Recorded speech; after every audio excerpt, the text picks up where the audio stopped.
Welcome back. According to a climate assessment by the federal government, much of the Midwest has seen a 5 to 15% increase in spring rainfall over roughly the past 3 decades. That's a major problem for farmers who rely on predictable weather patterns. And it's one factor driving a mental health crisis in rural America. An analysis by the National Rural Health Association found the suicide rate among farmers is 3.5 times higher than the general population. John Lauritsen spoke with a Minnesota farmer about his lowest point and the resources that helped him get back on track.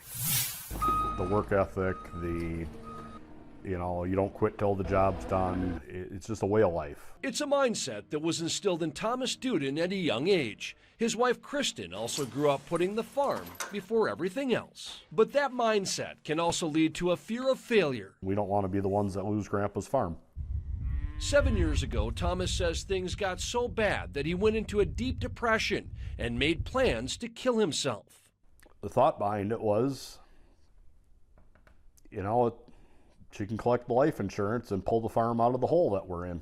It was a dark time. But just before he followed through on that plan, Kristen reached out. The text message, word for word, it said, "Where are you?" It made him stop and think, and then confess to his wife that he needed help, a crucial first step. I was pretty upset or hysterical that morning. They told me, for one, I'm pregnant and my child's not going to have a father. Getting farmers to take that first step also means making them aware of the resources they have for getting help. People want to talk to somebody who's going to understand their problems. Emily Kreckelberg is with University of Minnesota Extension, and a big part of her job is making sure farmers have the mental health resources they need. In Minnesota, we have rural mental health specialists to work with farmers. They're available for free.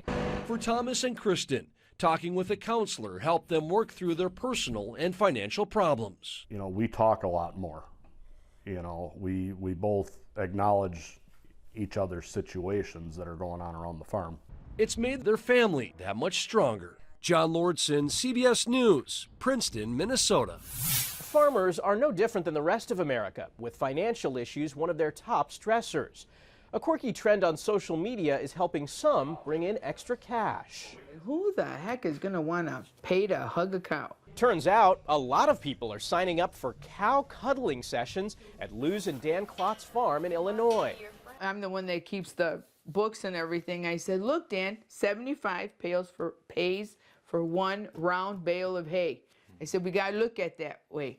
So every person that hugs the cow pays for a bale of hay for the week. Teenager Joey Packle booked a session for his girlfriend Emma, and it appears to have been money well spent. I love cows. They're my favorite animal. Are they? Yeah. Health experts say there's not a huge risk of bird flu, but people should be mindful when interacting with animals. There's a lot more that it's still left to be discovered. Probably much more to be discovered than what we actually know right now. Data from the USDA shows more than 28,000 farms offer some type of extra service on their land, generating about $1.2 billion a year. A colonoscopy is one of the most important medical checkups for anyone over 45. Now some doctors are using artificial intelligence to make the procedure more accurate. I talked with a doctor to find out how it works. Kind of follows the gastroenterologist during the procedure. Charlene O'Blenis is finally taking a step she's been putting off for years, getting a colonoscopy. One, because I was due for one, and then also I have an uncle that passed away from colon cancer. But this won't be a typical colonoscopy. During the procedure, doctors will have help from an AI. It's basically eyes that are watching the entire colonoscopy in real time, not getting tired, not kind of missing anything on the screen. Hackensack University Medical Center gastroenterologist Dr. Rosario Ligresti says the AI, called GI Genius, can catch something a doctor may miss. We could turn on the artificial intelligence at this time. Dr. Ligresti says it doesn't replace doctors, it gives them an extra set of eyes. It'll put a big green box right around what it thinks is a polyp, and oftentimes extremely accurately. Colon cancer is one of the most preventable and treatable kinds of cancers if caught early. Doctors recommend anyone 45 and older get screened. But colon cancer rates among younger people are rising. So far, her colonoscopy looks quite normal. Fortunately, in Charlene's case, there were no major issues. I think it's great technology, and it's more of a benefit to have versus not having. It's possible one day all colonoscopies will be done with an AI in the room.